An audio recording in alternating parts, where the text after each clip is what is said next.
हरे कृष्णा।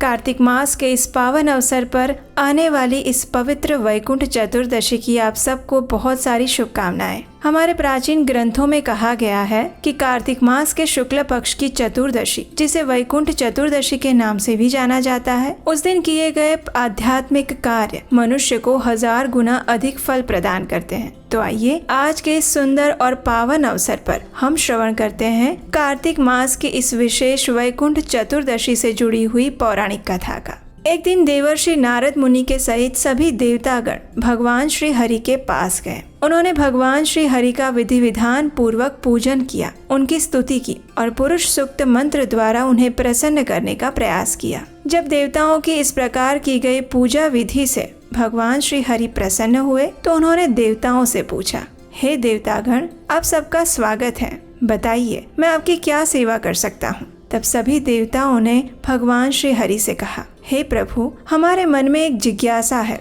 उसी का समाधान ढूंढने के लिए आज हम आपके पास आए हैं। हम सब जानते हैं कि आप अपने भक्तों के प्रति अत्यधिक वत्सल रहते हैं। आपके भक्त आपकी सेवा पूजा और भक्ति द्वारा सरलता से आपके लोक को प्राप्त कर सकते हैं। लेकिन हम आपसे यही जानना चाहते हैं कि क्या कोई ऐसा विशेष दिन, समय या अवसर है जिस दिन की गई आपकी आराधना से सामान्य जन भी आपके लोक को प्राप्त कर सके। तो इसके उत्तर में भगवान श्री हरि मुस्कुराए। उन्होंने देवताओं से और देवर्षि नारद से कहा, हे देवतागण, प्रत्येक वर्ष कार्तिक मास के शुक्ल पक्ष की चतुर्दशी तिथि के दिन मैं अपने भक्तों पर और सभी जीवात्माओं पर विशेष कृपा प्रदान करता हूँ। इस दिन जो भी मनुष्य पूर्ण श्रद्धा और भक्ति भाव से मेरी पूजा आराधना करता है, उसके लिए मेरे वैकुंठ के द्वार स्वतः ही खुल जाते हैं। तो इस प्रकार इस वैकुंठ चतुर्दशी की महिमा का गान करते हुए भगवान श्री हरि ने देवताओं को एक उपाय बताया,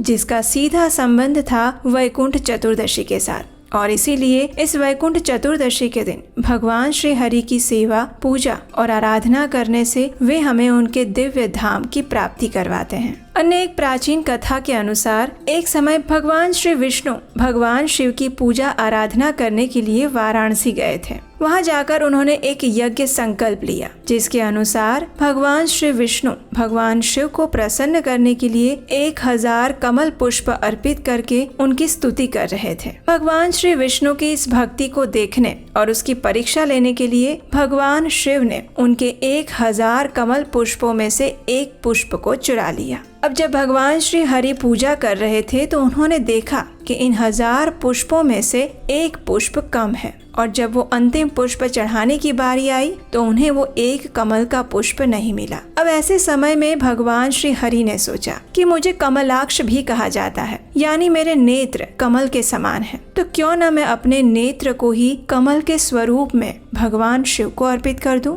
इस प्रकार सोचकर भगवान श्री विष्णु अपने एक नेत्र को निकाल कर भगवान शिव को अर्पित करने लगे। भगवान श्री हरि की इस दिव्य भक्ति और निष्ठा को देखकर भगवान शिव का हृदय पिघल गया। वे तुरंत उनके सामने प्रकट हुए। उन्होंने भगवान श्री हरि को उनका नेत्र वापस किया और उन्हें आशीर्वाद देते हुए कहा कि हे प्रभु, आज कार्तिक मास के शुक्ल पक्ष की चतुर्दशी तिथि है और आज से इस चतुर्दशी तिथि को वैकुंठ चतुर्दशी के नाम से जाना जाएगा। पृथ्वी लोक पर जो भी मनुष्य इस दिन आपकी पूजा अर्चना करेगा, उस पर मैं भी प्रसन्न होऊंगा, और जो मनुष्य पूर्ण श्रद्धा और भक्ति भाव से वैकुंठ चतुर्दशी के दिन आपकी पूजा आराधना में संलग्न रहेगा, उसे आपके परम धाम वैकुंठ की सरलता से प्राप्ति हो सकेगी। तो इस प्रकार वैकुंठ चतुर्दशी से जुड़ा हुआ ये भी एक इतिहास है, जिसके कारण हम वैकुंठ चतुर्दशी के दिन भगवान शिव और भगवान श्री हरि दोनों की पूजा एक साथ करते हैं। ऐसा कहा जाता है कि वैकुंठ चतुर्दशी के दिन निशीथ काल में, यानी कि मध्य रात्रि में की गई हरि और हर की पूजा से मनुष्य अपने सभी भव बंधनों से मुक्त हो जाता है। उसे परम आध्यात्मिक जगत की प्राप्ति होती है और उसे परम आध्यात्मिक ज्ञान प्राप्त होता है। भगवान श्री हरि द्वारा की गई भगवान शिव की पूजा से उन्होंने ये भी वरदान दिया था कि जो भी मनुष्य इस वैकुंठ चतुर्दशी के दिन सबसे पहले आपकी पूजा करके उसके बाद मेरी पूजा करेगा, उसके सभी मनोरथ पूर्ण होंगे। और इसीलिए वैकुंठ चतुर्दशी के दिन सबसे पहले निशीथ काल में, यानी कि मध्य रात्रि के समय में भगवान श्री विष्णु की पूजा अर्चना की जाती है, और उसके बाद प्रातः काल में भगवान शिव की पूजा आराधना करने का प्रावधान बताया गया है। आज क्षीर सागर में एक भयंकर बवंडर उठा हुआ था। समुद्र की उत्तुंग लहरें मानो चारों दिशाओं को निगल रही थी। उसमें रहने वाले मगरमच्छ और घड़ियाल उद्विग्न हो उठे थे। छोटी बड़ी और तिमिंगल मछलियां समुद्र की सतह पर आने लगी थी। ऐसा लग रहा था मानो उनके जीवन में एक महाप्रलय आ गया हो। और उसी क्षण उस क्षीर सागर के उदर से प्रकट हुआ एक अत्यंत भयावह हलाहल नामक विष। वो विष चारों दिशाओं को अपने अंदर समेटने लगा था। वो इतना तीव्र था कि सभी देवता और असुर त्राही त्राही पुकारने लगे। अपने प्राणों की रक्षा हेतु उन्होंने भगवान शिव की शरण ली और इस हलाहल विष का पान करने की प्रार्थना की। सबके आश्चर्य के बीच शिवजी ने उस विष का पान करने से पहले किसी से आज्ञा मांगी। लेकिन भगवान शिव को किसी से आज्ञा लेने की क्या आवश्यकता पड़ गई? और कौन था वो व्यक्ति जिनसे स्वयं शिवजी आज्ञा मांग रहे थे? चलिए पवित्र पुरुषोत्तम मास के अवसर पर इस सुंदर श्रीमद् भागवतम प्रसंग का रसपान करते हैं। हरे कृष्णा। एक समय दुर्वासा मुनि कहीं जा रहे थे। उन्होंने अपने मार्ग में सामने से ऐरावत पर आते हुए देवराज इंद्र को देखा। अब ऋषिगण तो स्वभाव से ही करुणामय होते हैं, इसीलिए इंद्र के प्रति प्रेम और कृपावश दुर्वासा मुनि ने अपने गले में पड़ी फूलों की माला निकालकर इंद्र को प्रदान की। अब ये तो ठहरे देवताओं के राजा, इसलिए अपने पद के कारण अभिमान से चूर देवराज इंद्र ने उन फूलों की माला को अपने ऐरावत की सूंड में डाल दिया। और ऐरावत भी आखिर एक पशु ही है, उसे क्या पता कि उस माला का कैसे सम्मान करना चाहिए। तो बस ऐरावत ने उस फूलों की माला को अपने पैरों तले रोंदना शुरू कर दिया। जब दुर्वासा मुनि ने ये देखा तो उन्हें अत्यंत अपमान का अनुभव हुआ और क्रोध में आकर उन्होंने इंद्र को ऐश्वर्य विहीन होने का श्राप दे दिया। देखते ही देखते सभी देवतागण कमजोर, वृद्ध और शक्तिहीन बन गए और इस स्थिति का लाभ उठाया असुरों ने।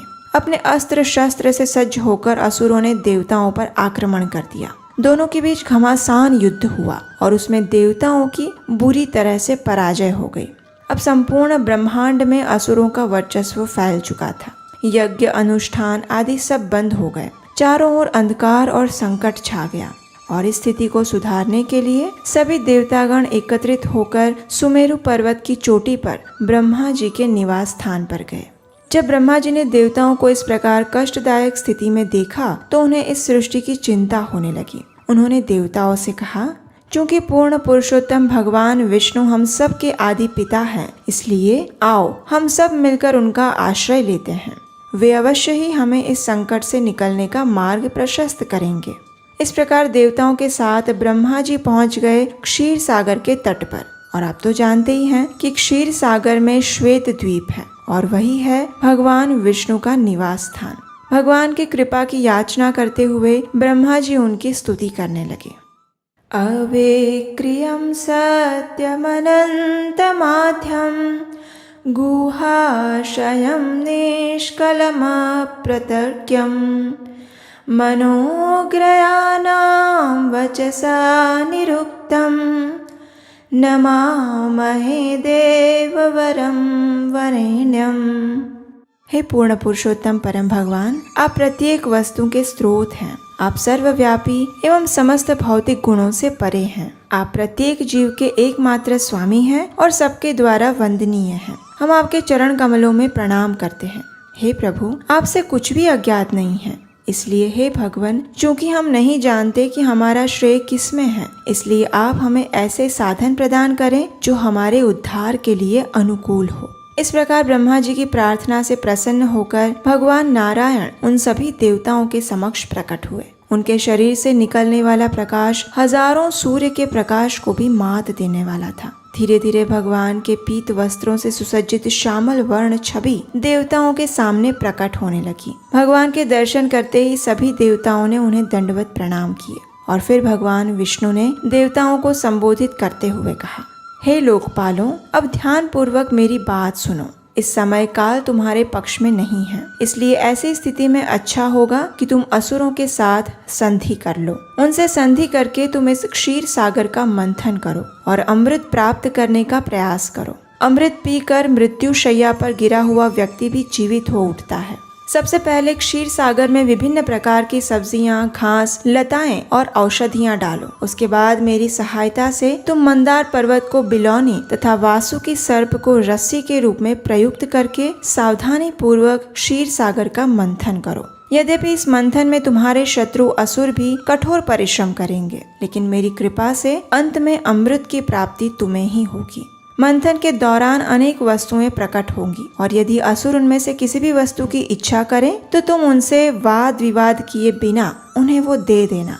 उस मंथन से कालकूट विष भी उत्पन्न होगा, परंतु तुम उससे भयभीत मत होना।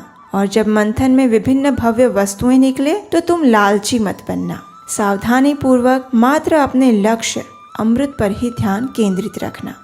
इस प्रकार देवताओं को दिशा निर्देश देकर भगवान हरि वहां से अंतर्धान हो गए।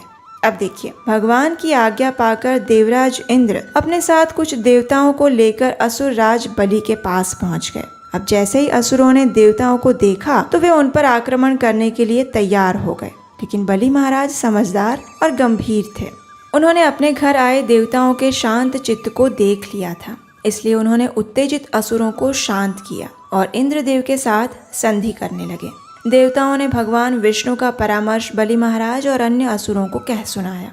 अब अमृत पीना किसे अच्छा नहीं लगेगा, है ना? तो बस अमृत की लालच में असुर भी क्षीर सागर का मंथन करने के लिए तैयार हो गए। बिना विलंब किए समुद्र मंथन की सारी तैयारियां शुरू हो गई। चलिए अब देखते हैं कि इस समुद्र मंथन की तैयारियों में क्या क्या किया गया। मथनी के लिए मंदार पर्वत की आवश्यकता थी और हम आपको बता दें कि ये मंदार पर्वत सोने से बना हुआ है, इसलिए सभी देवताओं और असुरों ने एक साथ मिलकर परिश्रम के साथ मंदार पर्वत को उखाड़ दिया और उसे उठाकर क्षीर सागर की ओर ले जाने लगे। अब इतने ठोस सोने से बने पर्वत को उठाना उनमें से किसी के लिए भी आसान नहीं था। दोनों ही पक्ष इतना परिश्रम करके बिल्कुल थक चुके थे और परिणाम स्वरूप वो पर्वत उनके हाथों से छूट गया और नीचे गिर गया। जैसे ही पर्वत नीचे गिरा तो उसके नीचे दबकर कई असुर और देवता कुचलकर मर गए। जब बाकी लोगों ने ये देखा तो उनका मनोबल वैसे ही टूट गया, क्योंकि स्वाभाविक है जिस पर्वत को उठाने में इतना परिश्रम लग रहा था उसको रस्सी से बांध कर बिलोना बनाना तो जैसे असंभव ही लग रहा था। देवताओं और असुरों की ऐसी दयनीय स्थिति को देखकर उसी क्षण सर्वज्ञ भगवान श्री विष्णु गरुड़ पर आसीन होकर वहां प्रकट हुए। उन्होंने अत्यंत सरलता से मंदार पर्वत को उठाया और गरुड़ के पीठ पर रख दिया। उसके बाद उन्होंने सभी देवताओं और असुरों को भी गरुड़ की पीठ पर बिठाया। उसके बाद उन्होंने अपनी कृपा दृष्टि से मृत पड़े असुरों और देवताओं को जीवित कर दिया। तत्पश्चात उन्होंने सभी देवताओं और असुरों को भी गरुड़ की पीठ पर बिठाया और सबके साथ क्षीर सागर की ओर चल पड़े। वहां पहुंचकर गरुड़ ने पर्वत को अपने कंधों से नीचे उतारा और समुद्र तट पर रख दिया। अब क्योंकि वासुकी इस मंथन में रस्सी बनने वाले थे, इसलिए भगवान ने गरुड़ को वहां से चले जाने का आदेश दिया। उसके बाद सभी देवताओं और असुरों ने वासुकी का आह्वान किया और वासुकी भी बड़ी प्रसन्नता से इस समुद्र मंथन के महाकार्य में सहयोग देने के लिए वहां उपस्थित हो गए। भगवान का अनुगमन करते हुए सभी देवताओं ने वासुकी के मुख की बाजू को पकड़ लिया, लेकिन असुरों को इससे अपमान का अनुभव हुआ। उन्होंने सोचा, अरे ये क्या, हमें इस सर्प की पूंछ पकड़नी पड़ेगी? नहीं नहीं, हम तो मुख का अग्रभाग पकड़ेंगे। अब भगवान तो सब जानते ही थे, इसलिए उन्होंने कुछ नहीं कहा। वे सिर्फ मंद मंद मुस्कुराए और उन्होंने असुरों को वासुकी के मुख की ओर रहने की अनुमति दे दी। अब सबने अपनी अपनी स्थिति को संभाला और फिर प्रारंभ हुआ क्षीर सागर का महामंथन। लेकिन अब फिर से एक समस्या आ गई। मंदार पर्वत को समुद्र में तो रख दिया, लेकिन उसके नीचे कोई आधार नहीं था। इसलिए जैसे ही उन्होंने समुद्र को मथना प्रारंभ किया, वैसे ही पर्वत धीरे धीरे करके नीचे पानी में बैठने लगा। और फिर एक बार इस डूबते हुए पर्वत को बचाने के लिए भगवान नारायण एक विशालकाय कछुए का रूप लेकर वहां आ गए। उनका देह 1,00,000 योजन लंबा और चौड़ा था। उसे देखकर ऐसा लग रहा था मानो ये कोई अंतहीन द्वीप हो। उन्होंने जल में प्रवेश किया और कुशलता पूर्वक उस पर्वत को अपनी पीठ पर रख दिया। भगवान के इस कूर्म अवतार को देखकर ब्रह्मा जी और शिव जी ने आकाश से पुष्प वर्षा की। अब फिर एक बार असुरों और देवताओं ने नवीन उत्साह के साथ समुद्र मंथन करना प्रारंभ किया और फिर क्षीर सागर में एक भयंकर बवंडर उठा।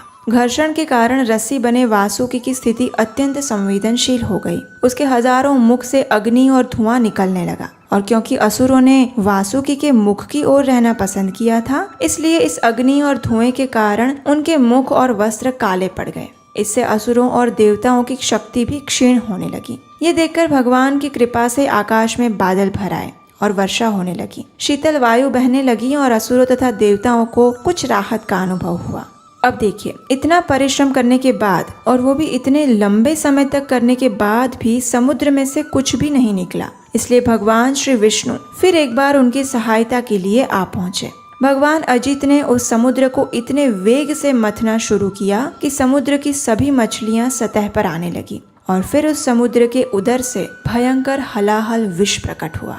वो विष चारों दिशाओं को अपने अंदर समेटने लगा था। वो इतना तीव्र था कि सभी देवता और असुर त्राही त्राही पुकारने लगे। अपने प्राणों की रक्षा हेतु उन्होंने भगवान शिव की शरण ली और इस हलाहल विष का पान करने की प्रार्थना की। देवदेव महादेव भूतात्मन भूत भावन त्राहिनः शरणापन्नां त्रैलोक्य दहनाद्विषात्। हे महादेव, हम आपके चरण कमलों की शरण लेने आए हैं। कृपया हमारी इस ज्वलनशील विष से रक्षा करें जो कि तीनों लोकों में फैल रहा है। आपके 5 मुख वैदिक मंत्रों का प्रतिनिधित्व करते हैं। आपकी अपार शक्तियों के सामने इस विष की कोई योग्यता नहीं है। हे भगवान शिव, कृपया इस हलाहल से हमारी रक्षा करें प्रभु। अब देखिए, शिव जी तो समस्त संसार के जीवों के प्रति समदृष्टि युक्त और अत्यंत कृपालु हैं।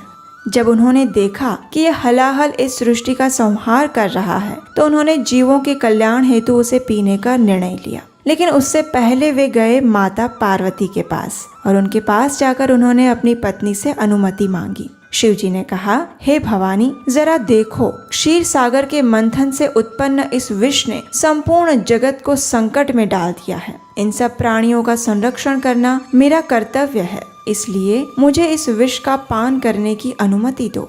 माता पार्वती भी अपने स्वामी की शक्ति के विषय में जानते थे, इसलिए उन्होंने भगवान शिव को अनुमति दी, और फिर भगवान शिव ने इस हलाहल को अपनी अंजुलि में भर लिया और उसका पान किया। ऐसा लग रहा था मानो इस कार्य से विष को अपमान का अनुभव हुआ, और इसलिए अपनी शक्ति का प्रदर्शन करते हुए उसने भगवान शिव के कंठ को नीला कर दिया। लेकिन वो नीला चिन्ह भगवान शिव का आभूषण बन गया और वे नीलकंठ के नाम से प्रसिद्ध हुए। तो हमें आशा है कि आपको आज की ये विशेष वैकुंठ चतुर्दशी कथा अच्छी लगी होगी। अगर आपको ये कथा अच्छी लगी है तो इसे अपने मित्रों और परिवारजनों को भी शेयर कीजिए, क्योंकि अब ये कार्तिक मास का अंतिम समय चल रहा है। तो ऐसे में इन कथाओं का श्रवण करके उन्हें भी संपूर्ण कार्तिक मास का पुण्य फल प्राप्त हो सकता है। अगर आपको हमारे द्वारा इस संपूर्ण कार्तिक मास में किया गया ये प्रमाणभूत वैदिक ज्ञान का प्रचार कार्य अच्छा लगा है और आपने हमारी सभी कथाओं का श्रवण करके इससे अपने आध्यात्मिक जीवन में उन्नति प्राप्त की है, तो आप हमें आने वाली कथाओं को बनाने के लिए अपना आर्थिक सहयोग भी भेज सकते हैं। स्क्रीन पर नंबर दिया गया है। आपके सहयोग और आपकी प्रार्थनाओं के द्वारा ही हम इस वैदिक ज्ञान के प्रचार कार्य को आगे चला पा रहे हैं, और हम परम भगवान श्री कृष्ण से प्रार्थना करते हैं कि वे आपको और आपके परिवार को सुरक्षित रखें, स्वस्थ रखें और हर प्रकार की सुख समृद्धि और भगवान श्री कृष्ण की शुद्ध भक्ति प्रदान करें, क्योंकि आप सभी ने इस संपूर्ण कार्तिक मास के दौरान ध्यान पूर्वक इन सभी कथाओं का श्रवण किया है। और अगर आपको उचित लगे तो आप हमारे लिए भी यही प्रार्थना कर सकते हैं। हरे कृष्णा।